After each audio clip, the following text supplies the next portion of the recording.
This story is titled, I Paid My Sister's Bills for 4 Years. Then I found out she and her fiance stole my investment opportunity and laughed at me. So I made sure their lives fell apart overnight. Hey everyone! Before we jump into today's video, I need your help. We've noticed the channel is losing some traction, and subscribing is one of the best ways you can support us. It's quick, free, and it helps us keep bringing you awesome content. Your support means the world. Let's keep this channel growing together. Thanks so much. Now let's start the video. Hey Reddit, thought of venting on here for a bit since my life is Reddit posts worthy. So I, 32 male, have been sending my sister money for 4 freaking years straight. Not the other way around like you might think. $900 every single month to help with their mortgage and bills. Yeah, I've basically been their personal ATM since they were drowning in debt. This whole thing started back when I was just getting settled in my job as a welder at the local factory. Nothing fancy, but honest work, you know? The pay wasn't great, but it covered my bills. And since I was single with no kids, I figured I could help them out. I wasn't rolling in money, but I wasn't struggling either. My sister Emma, 30 female, and her boyfriend Tyler, 33 male, were too proud to straight up ask for help. So I stepped up. Because that's what family does, right? I told myself it was just going to be for a little while, just till they got back on their feet. They seemed grateful at first with all the OMG, you're a lifesaver, and we'll pay you back soon texts. But then a month turned into 6 months, then a year, then before I knew what the hell happened, I'd been bankrolling them for 4 years with zero payback. And trust me, my life took a hit because of it. No vacations for me. I haven't been on a trip in years. Forget about saving for a house. I barely had money left to enjoy my own damn life. My diet turned into ramen 4 nights a week, and not even the fancy kind. Just the sad 30-cent brick you drown in hot water and pray it doesn't taste like regret. My buddy Mike was always like, dude, you coming to the game this weekend? And I'd have to make up some excuse about being busy. Truth was, I couldn't afford the tickets. After sending Emma money, my fun budget was basically non-existent. And dating? Oh man, what a joke. I'd meet someone, things would be going great. Then reality would hit. Dates cost money. And when you're picking between dinner with a girl or keeping your sister and her boyfriend from defaulting on their mortgage, you kind of start looking like a broke loser. I actually had one girl straight up ask me, why don't you ever take me anywhere nice? What was I supposed to say? Because my sister and her fiancé are financially incompetent and I'm too much of a pushover to cut them off? Yeah, real attractive. So I just started avoiding serious relationships. What was the point? Any girl I dated deserved someone who could actually afford a weekend trip, or even just a dinner that didn't involve a dollar menu. Meanwhile, Emma would send me pics of them struggling, bills spread out on the table, looking all stressed. And like an idiot, I kept wiring them money. The worst part? I was busting my ass to make it happen. 10-hour days in a welding shop hotter than Satan's armpit, sparks flying everywhere, coming home exhausted, filthy, and sore, just to do it all again the next day. My hands? Basically just permanent calluses at this point. And every extra hour I worked, that money went straight to them. Then one day they announced they were getting married. I thought, finally they'll tell me they don't need my help anymore. I figured maybe, just maybe, Emma would say, hey bro, thanks for carrying us, we can handle it from here. But nope. Instead, Emma called me up all excited, asking if I could help pay for the wedding too. I remember sitting on my couch that night, phone in hand, just staring at the wall like, is this for real? When I finally managed to say something, it came out like, Emma, I already send you $900 every month. I can't give any more. She went quiet for a good 10 seconds, like she couldn't believe I'd say no. Like I was the asshole for not wanting to fund their fancy wedding after paying their bills for years. The call ended awkwardly, and I just sat there thinking about all the things I could have done with that money. A down payment on a house? Gone. A better car instead of my crappy '05 Civic that wheezes in the rain? Gone. A decent vacation instead of spending my 1 week off sitting in my apartment? Yeah, forget it. But whatever. I figured she'd understand. I figured Tyler would step up and handle his own wedding like a grown-ass man. But he didn't. Fast forward a couple months to my dad's birthday at my grandma's house. Big family thing. Tons of food. Kids running around everywhere. Everyone arguing about who made the best BBQ sauce like they do every year. Emma and Tyler show up looking happy as hell, like they didn't have a care in the world. The weird thing is, they pulled up in a brand new Jeep Cherokee. Like still had the dealer tags new. When I stepped outside to grab another soda from the cooler, I stopped and just stared at it. Tyler saw me looking and walked over. Sweet ride, huh? He said, patting the hood like he was in a damn car commercial. Yeah, when did you get this? I asked, trying not to sound like I was interrogating him. He mumbled something about a special lease deal through work, and quickly changed the subject to how the Bears were gonna suck again this year. Total BS, if you ask me. No way a struggling couple gets approved for a new car lease. Then I noticed Emma was wearing this fancy watch I'd never seen before. Nothing crazy expensive like a Rolex, but definitely not the $30 Target special she used to wear. When my cousin Penny commented on it during dinner, Emma just said it was a lucky find at a pawn shop and winked at Tyler. Something felt off. If they were so broke they needed my $900 every month, how were they affording all this new stuff? I tried to do the math in my head. Even with both their jobs, minus their mortgage, bills, and my loan that never gets paid back, they shouldn't have enough left for brand new cars and jewelry. But I pushed the thought away. Maybe I was just being jealous or something. Later that night, I was grabbing some ice from the freezer in the garage when I overheard Tyler talking to my Uncle Rick about some investment he'd made that was paying off big time. They were standing just around the corner, and Tyler was saying something about getting in on the ground floor and how they were seeing serious returns already. When I walked around the corner with my ice, Tyler immediately shut up and started talking about football instead. Super obvious switch up. Uncle Rick looked uncomfortable, like he'd been caught gossiping about someone. On the drive home after the party, I couldn't stop thinking about it. The new car, the watch, the hushed conversation about investments. For people who supposedly needed my help to pay their basic bills, they sure seemed to be doing fine with the extras. I even texted my buddy Darren, who works at the Jeep dealership. Hey man, what's a new Cherokee go for these days? The answer made me nearly drive off the road. Even with the best possible lease deal, they'd be paying at least $400 a month. Where the hell was that money coming from? But I still gave them the benefit of the doubt. Maybe they'd gotten lucky somehow. Maybe one of them had gotten a raise they were too embarrassed to tell me about, because they'd have to admit they didn't need my money anymore. Maybe Tyler had won some money gambling or something. A week later, Emma texted asking if I could send the next month's money a few days early, because they had a surprise expense. I sent it without asking questions. But I did add, "Everything okay?" She just replied with, "All good now, the ex-bro." And that was it. That Sunday, I was scrolling through Instagram when I saw Emma had posted pics from a weekend trip to Nashville. Fancy hotel room, nice restaurants, tickets to some country music show. I sat there staring at my phone feeling like a complete idiot. Here I was eating ramen in my crappy apartment while they were living it up in Nashville with my money. But maybe there was an explanation, right? Maybe the trip was a gift from someone. Maybe they'd been saving up for months. But the doubts had definitely crept in.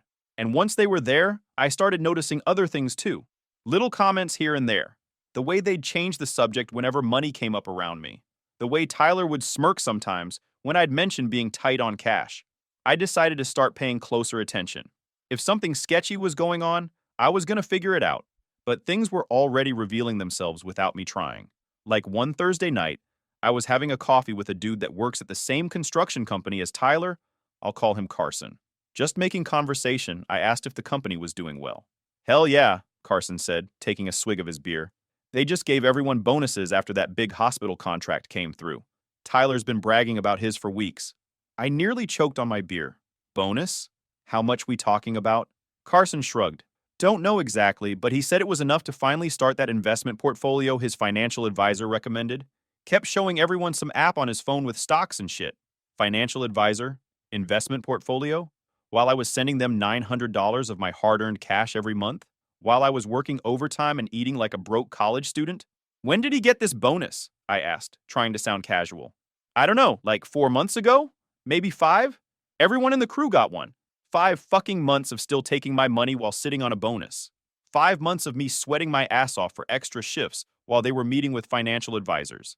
The next day, I called my grandma and asked if I could come over to help her with some yard work. She's getting older and has trouble with the heavier stuff. Plus, I wanted to hear what she thinks. So while we were pulling weeds, I casually brought up Emma and Tyler's finances. Grandma got real quiet. Then she stood up, dusted off her hands, and said, "Come inside, Jake. There's something you should know." We sat at her kitchen table and she looked me straight in the eyes. "They've been lying to you, sweetheart. And not just little white lies." According to Grandma, Emma and Tyler had been bragging to the whole family about this amazing investment opportunity they'd gotten into about 2 years back. Some kind of real estate development deal that was bringing in serious money every quarter. The thing is, it was originally meant for me. "Your Uncle Pete told Tyler about it first," Grandma explained. But Tyler convinced him that you wouldn't be interested because you were bad with money and wouldn't understand the opportunity. Then they used the cash you've been sending them to buy in themselves. I just sat there, feeling like someone had sucker punched me. 2 years. They'd been making money off an investment meant for me, while I'd been sending them my hard-earned cash the whole time. There's more, Grandma continued, her voice getting angrier. I'd never seen her like this before.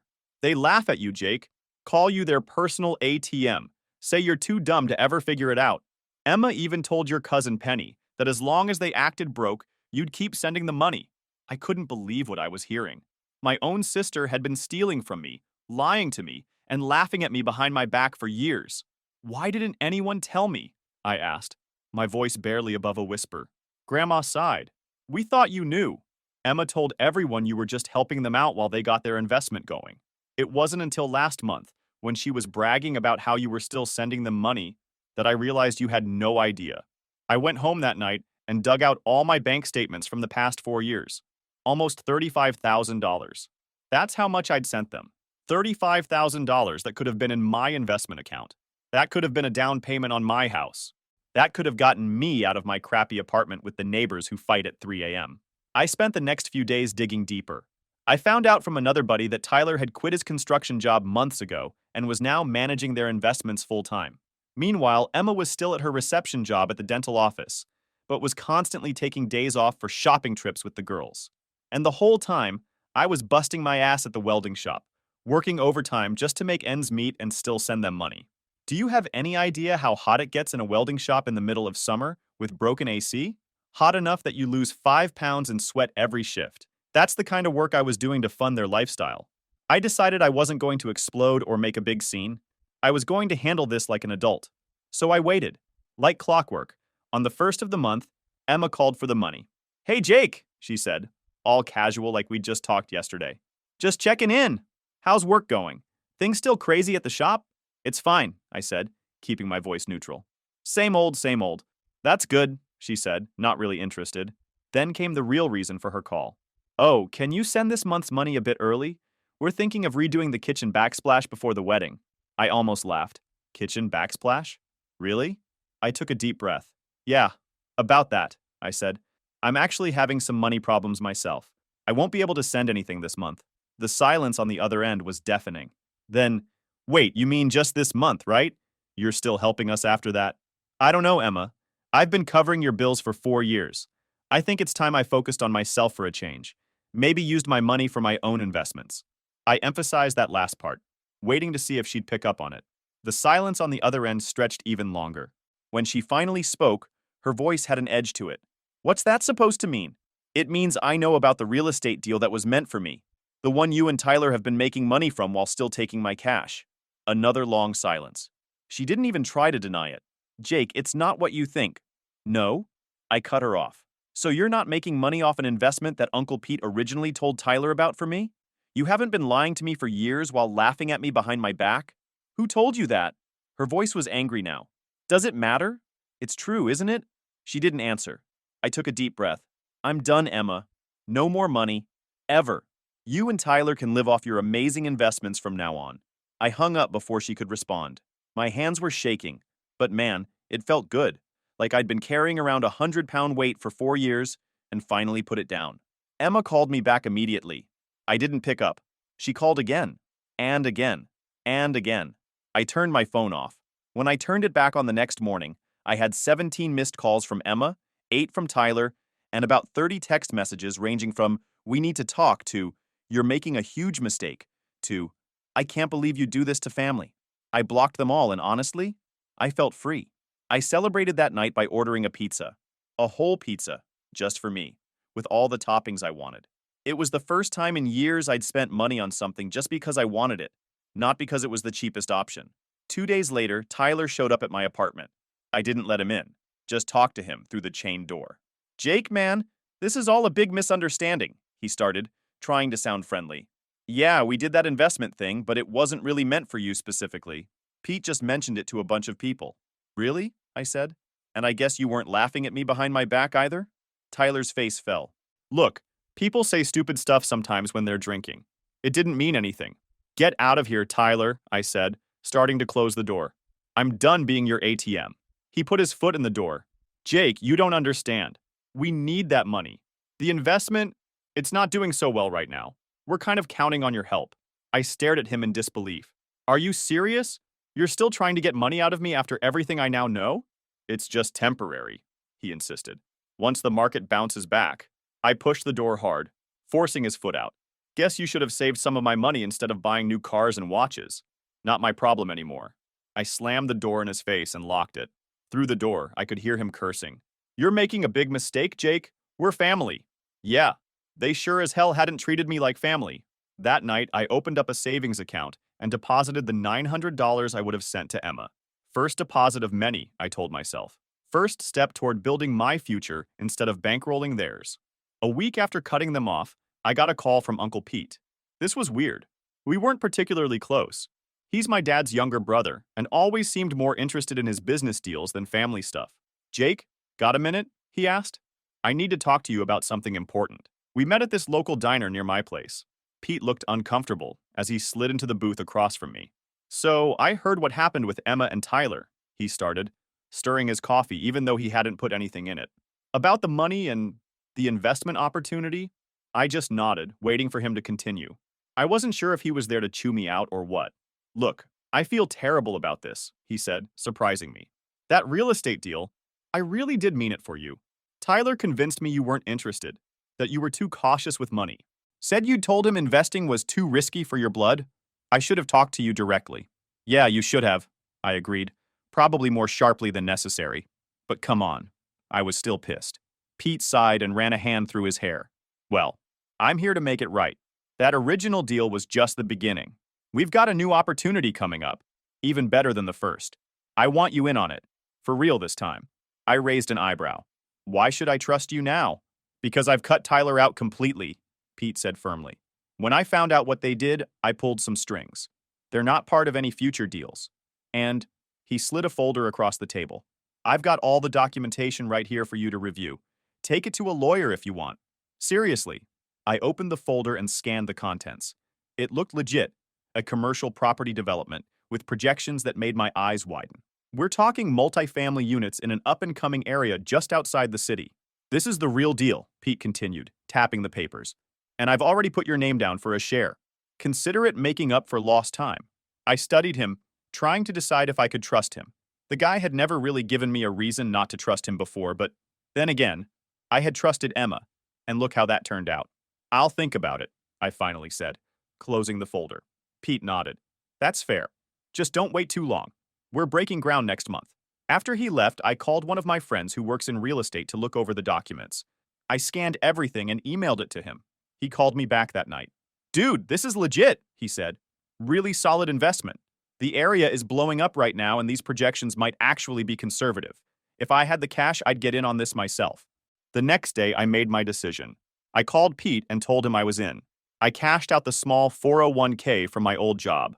Only about $7,000 because I hadn't been able to contribute much while supporting Emma, and put down every cent I'd saved up since stopping payments to Emma and Tyler. It was a risk, but sometimes you have to take chances. Pete said he'd get all the paperwork ready. 3 days later, Emma called from a number I didn't recognize. So I actually picked up. Jake, please, we need to talk, she begged. Her voice was different now. Desperate. Things are bad. Really bad. The investment went south. We're behind on the mortgage. And the wedding venue is threatening to cancel if we don't make a payment by Friday. That sounds rough, I said, not offering any help. Jake, please, her voice cracked. I know we messed up. I know we hurt you. But we're truly desperate here. Could you just help us one more time? Just to get back on our feet? I laughed. You mean like how I helped you for 4 years while you were stealing investment opportunities from me and laughing about it behind my back? We're family, she whispered. Funny how you only remember that when you need something, I replied. Good luck with your problems, Emma. I've got my own investments to worry about now. What investments? She asked sharply. Oh, Uncle Pete didn't tell you? He's offered me a spot in the new development, the one you and Tyler got kicked out of. The silence was deafening. Then, you can't be serious. Pete promised those spots to us. Not anymore, I said, enjoying this more than I probably should have. Turns out he doesn't like being lied to either. Bye, Emma. I hung up and blocked that number too. The next day, my buddy Carson from Tyler's old construction company called. Dude, you won't believe this. Tyler showed up today begging for his job back. Boss told him to get lost. Turns out he left by telling everyone to go screw themselves because he was a set for life with his investments. I couldn't help but smile. Their perfect little world was falling apart, and I hadn't had to do a thing except stop propping it up. It's like they say, sometimes the best revenge is just sitting back and watching karma do its thing. About 2 weeks after I hung up on Emma, my mom called. This wasn't unusual. We talk pretty regularly. But her tone was different.